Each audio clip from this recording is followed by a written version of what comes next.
Hey, good morning, fellas. Appreciate you doing this. Adam, when you don't know exactly when you might start, it could be anywhere from, I guess, anytime this week, let's say, and you're waiting on an opponent. How do you sort of prepare mind, body, and spirit when again you don't have the specifics?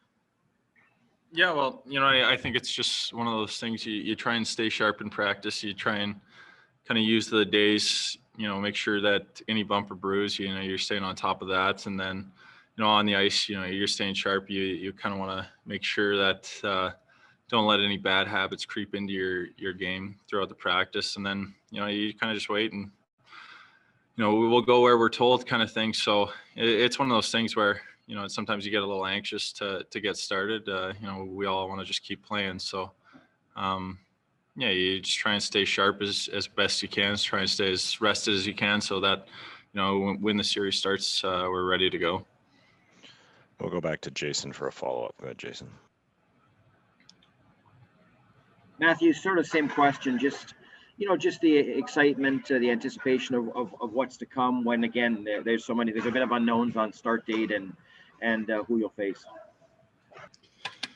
Yeah, I guess who you'll face is at this time of the year is whoever wins the series. That's mean they were the better team. So no matter what, you're facing the better team. So for us right now, we're just kind of waiting. Like kind of what Adam said, like it was nice to get a few days to recover from whatever little injury you might have. But now I think we're just kind of ready to get going, really. So it's just hopefully we know when the next game is and we can get ready for that. We'll go next to Paul Friesen from the Winnipeg Sun. Go ahead, Paul. Thanks, Gregor. This one's for Adam. You obviously went into the Edmonton series with the top priority of stopping their top two players. How much more of a balanced team do you expect to face in round two here, regardless which one it is? Maybe touch on each. Yeah, okay. So you look at kind of Montreal, and they seem to do it by committee. They don't necessarily have, one superstar up front or anything like that. They have a bunch of really good players. They're small, they're quick, they're tenacious, they're on the puck, and they kind of do it through hard forechecking and throwing pucks to the net and creating scrums, and they have a bit of a bigger back end. So it kind of the approach though for us doesn't really change. I think we're focused on kind of how our team's going to play, how our team's going to defend, and I don't think it's going to change regardless of who the opponent is. So and then you look at Toronto and obviously Austin and Mitch, but they get a little extra depth depending on kind of what happens with Tavares and how he heals.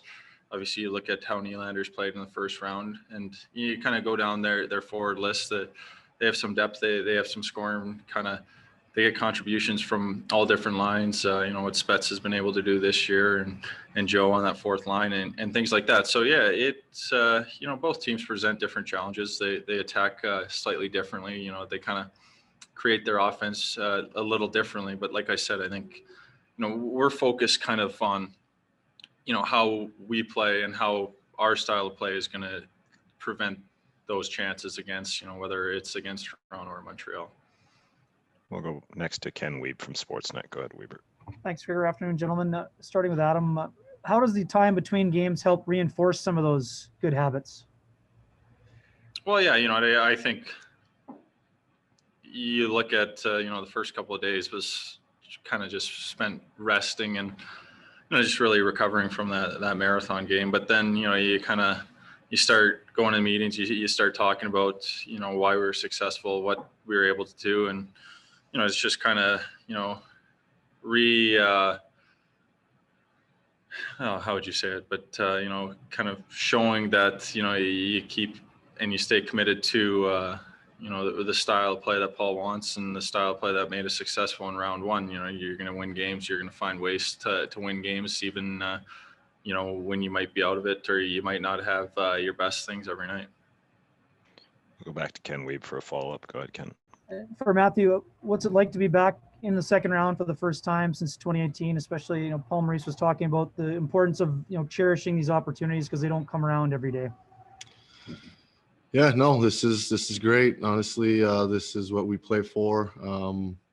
guy like me that's getting older, you never know when that chance is going to come up. So I'm, very happy that we're getting a chance to play in the second round.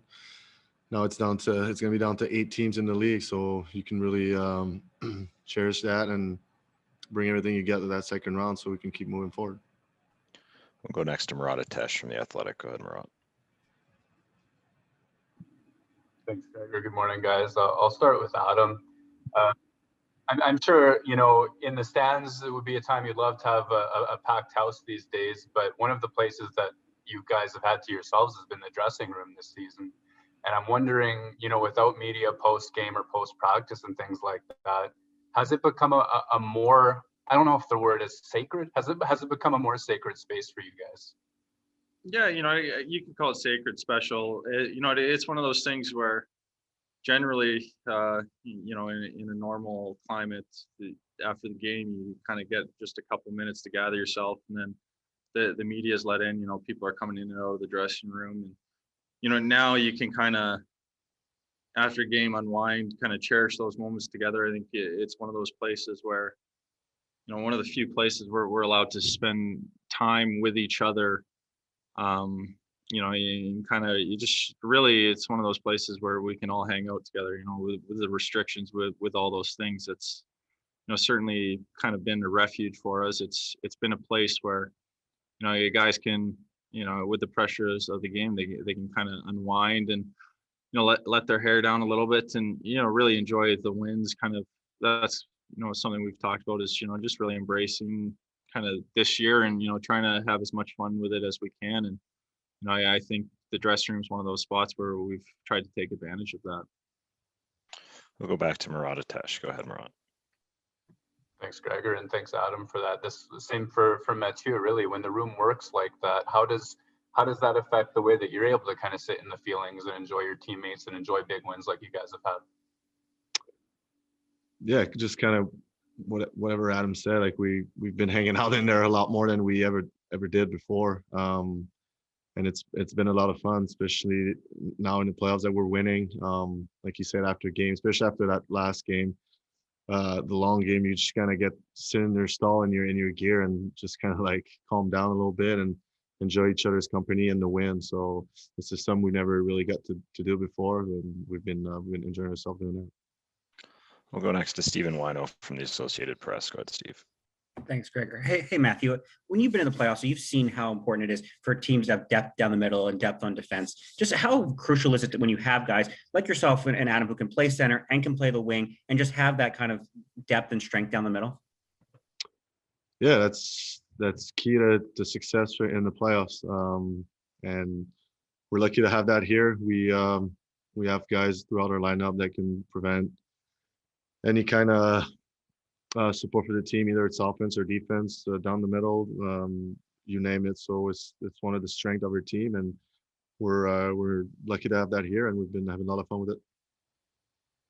We'll go back to Steve Wino. Go ahead, Steve. Adam, everybody kind of, I don't want to say counted you guys out going into the Edmonton series, but there weren't a whole lot of people predicting this, and guys were saying we're ruining playoff pools and that sort of thing. Is there any tangible benefit you can get from, I don't want to say taking a team by surprise, but by kind of galvanizing that everyone kind of counts us out, us against the world mentality?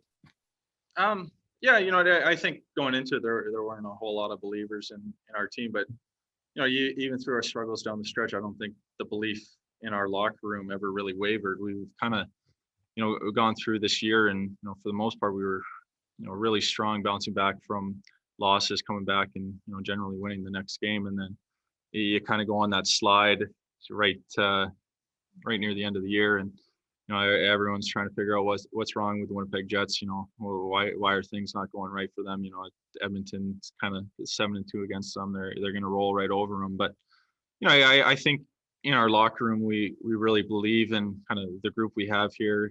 We have a world-class goalie. He gives us a chance to win every night. And, there could be kind of, people counting us out, but I think what we draw on from, in our room is the belief in each other. And I don't know if you're catching teams by surprise, everyone's kind of geared up, to play. I think maybe Edmonton was a little surprised at our commitment to defense and how tightly we were able to check some of them early in the series, but as you move on, every team is capable of winning every night. So, I don't think moving into round two, you're going to see that. I think you're going to get every team's best every night, and the better team's going to come out on top.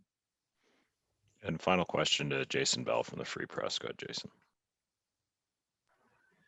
Matthew, you guys are a very healthy group. Obviously, you might want to knock on wood somewhere close by there. But you're healthy. You're a rested club now after that marathon, as Adam suggested. I mean, if you look at this as a situation where you're going into an all-Canadian division with really, there's no excuses there. I mean, you guys are in a pretty good situation going into round two.